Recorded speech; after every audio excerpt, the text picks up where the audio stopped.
Picture this. The morning sun barely creeps through your blinds. It's 6:47 a.m., and you're groggy, reaching for your phone like it's just another Tuesday. You tap open your banking app, expecting that warm glow of a healthy balance, your life's work, your dreams in digits. But today, the screen loads, and it's a slap to the soul. Negative $450,000. Your heart stops. Then, a buzz. A text from her. Thanks for the house and the Ferrari, babe. You were always too trusting. XOXO. My hands shook. My breath caught like thorns in my throat. But that text, it wasn't her checkmate. It was the spark that lit my comeback. Hey, incredible souls at Women's Life Stories. If you've ever felt the sting of betrayal, someone you loved snatching your trust and dancing on the pieces, this story's for you. It's raw, it's real, and it's the kind of justice that'll make your heart soar. If you're ready to cheer for a woman who turned pain into power, smash that like button, subscribe for more tales of resilience, and buckle up. We're diving into a revenge story that'll leave you fist pumping. Let's go. Let me pull you into my world. A world that shattered and rebuilt itself stronger. I'm Elena, 28, from a small Ohio town where the air smells of steel and stubborn dreams. My mom, a single warrior, scrubbed floors to keep us afloat, her hands rough but her voice steady. Work twice as hard, Elena, and guard your heart. I carried that like a shield. By 22, I'd fought through community college on grit and scholarships, landing a junior dev role at a fintech startup in Pittsburgh. Code was my sanctuary, clean, predictable, unlike the chaos of human hearts. I was the fixer, the girl who turned bugs into breakthroughs, building apps that made millionaires blush. Then came Marcus. Picture him, tall, all easy charm and tailored suits, the sales guy who could sell ice to a glacier. His grin was a trap, warm and disarming, lingering over my cubicle with compliments that felt like sunlight. You're a genius, Elle, he'd say, his cologne a mix of cedar and ambition. We bonded over late-night coding sprints, splitting greasy pizza and laughing about our startup's quirks. He was 30, fresh off a divorce. She didn't get me, he'd shrug, and I was his fresh start. 6 months in, I was falling hard. Relatable, right? That flutter when someone sees you, really sees you, or so you think. Enter Sophia, his best friend from college. She swept into our lives at a team dinner, all blonde waves and clicking stilettos, like a hurricane in Chanel. Elena, you're the brain trust, she cooed, her air kiss cold, her earrings flashing like warning lights. Her eyes sized me up, quick and sharp, like I was a thrift store find next to her designer glow. Marcus laughed it off. Soft's just soft family, you know? I nodded, ignoring the twist in my gut, that old high school ache of being the smart one, while the shiny girls ruled. But I trusted. I loved. 2 years later, we were engaged. Marcus proposed in our tiny apartment, surrounded by takeout cartons, his ring glinting under fluorescent lights. Cubic zirconia, I thought. No, he swore it was real. We dreamed big, a fixer-upper home, creaky floors we'd dance on, a future we'd code together. My app, a crypto trading platform, was the company's golden goose. Stock options vested, bonuses flowed, and our joint account swelled to $750,000. We're unstoppable, Marcus murmured, his arm heavy across me in bed, city lights flickering through our blinds. Sophia was ever present, borrowing my sweaters, crashing our movie nights with her tinkling laugh. She's like my sister, Marcus insisted. I believed him. Foolish? Maybe. Human? Definitely. The cracks crept in slow, like frost on a windshield. Sophia's Instagram glowed with waterfront closings, her captions dripping with hustle vibes. Marcus's eyes sparked when she spoke, his laughs too quick. At dinners, their banter felt like a private code. Elle's the worker bee, Soft's the queen, he'd tease, clinking her glass. My smile tightened, cheeks hot, that splinter of doubt digging deeper. I'd felt it before, the sidelong glances in school, the whispers of "she's not enough." Powerlessness crept in, wrapping me like damp fog. But love, that stubborn tenant, kept me quiet. Then, the acquisition. Our startup sold for $99 million. My shares, $2.1 million, wired to our joint account. I stood in the boardroom, heart racing, palms slick, staring at the numbers. Freedom. Security. Us. That night, Marcus and I planned. Travel, a bigger house, maybe kids. But Sophia was there too, needing advice. Over coffee at our scratched kitchen table, I explained investments, bonds, ETFs, safety nets. She nodded, nail file scraping, her eyes darting to my laptop screen. Marcus poured wine, hovering, his smile too tight. Looking back, I see it, the glint of greed, the choreography of betrayal. The gut punch came in San Francisco. I was at a blockchain conference, jet-lagged in a sterile hotel room, the city's fog pressing against the glass. Dawn routine, coffee, app, balance check. Then, the screen loaded. Negative $450,000. My breath stopped, a jagged edge in my chest. I refreshed, hands trembling. Same. A wire transfer, 2:14 a.m. my time, to an LLC in Sophia's name. Our joint account. Gutted. My phone buzzed, and there it was, her text. Thanks for the house and the Ferrari, babe. You were always too trusting. Marcus says hi. XOXO. Photos attached. Sophia in a Malibu kitchen, marble gleaming, ocean sparkling. Then, her in a cherry red Ferrari, keys dangling, license plate, soft slux. My vision blurred, black spots dancing. Betrayal wasn't a word, it was a physical thing, a vice crushing my ribs, a burn behind my eyes. I called Marcus. Voicemail. Sophia.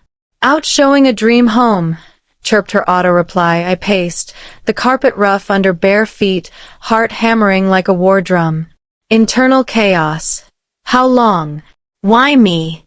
Flashbacks stung, her hugs, his late nights, helping her. The lies, woven so tight I'd worn them like armor. Powerlessness flooded, drowning the fixer in me.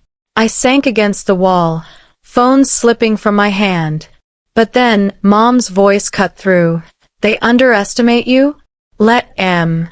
Then rise. Back in Pittsburgh, the house was a crime scene of absence. Marcus's clothes gone, my dresses tossed like trash. His note on the fridge. Needed a fresh start. Sorry. Sorry. My laugh was sharp, cutting the silence.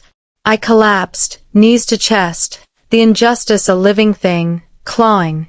Not just the money, though $450,000 was our future, our safety. It was the disrespect, the mockery of my trust, the erasure of my worth. But in that dark, on that cold kitchen floor, a spark ignited. Ohio steel. I wasn't done. Midnight, rain pounding, I opened my laptop. No tears. Action. I traced the wire. Sophia's LLC, a flimsy front for luxury flips. Public records. The house, a $1.2 million Malibu gem, deeded days ago. The Ferrari, $320,000, my money as the down payment.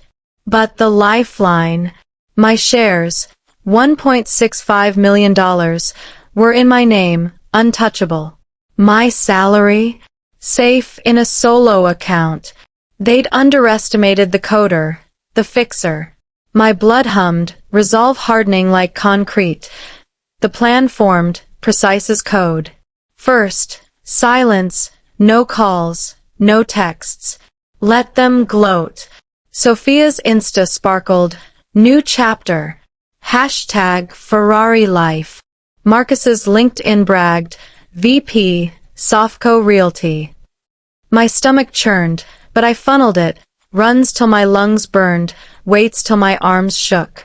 Internal chant, they think I'm broken. Watch me rebuild. I called my lawyer, a corporate shark who'd eat fraud for breakfast.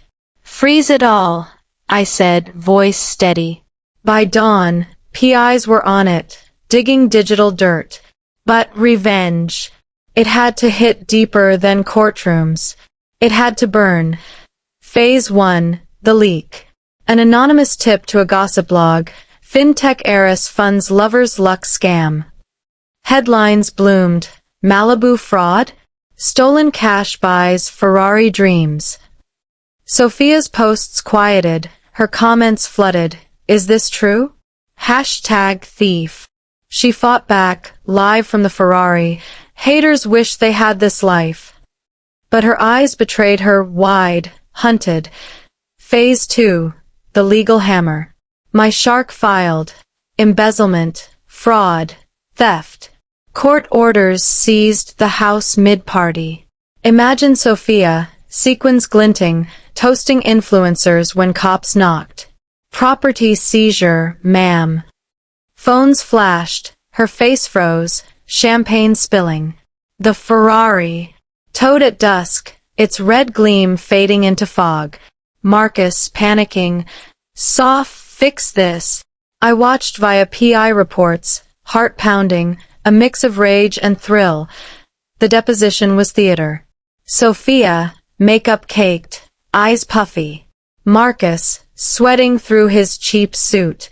My lawyer's voice, smooth as silk, explained the 5 a.m. wire, Ms. Reyes. Evidence stacked, affair texts, ditch the nerds soon, Marcus wrote. Bank logs. Her LLC's flimsy papers. Sophia stammered, it was ours.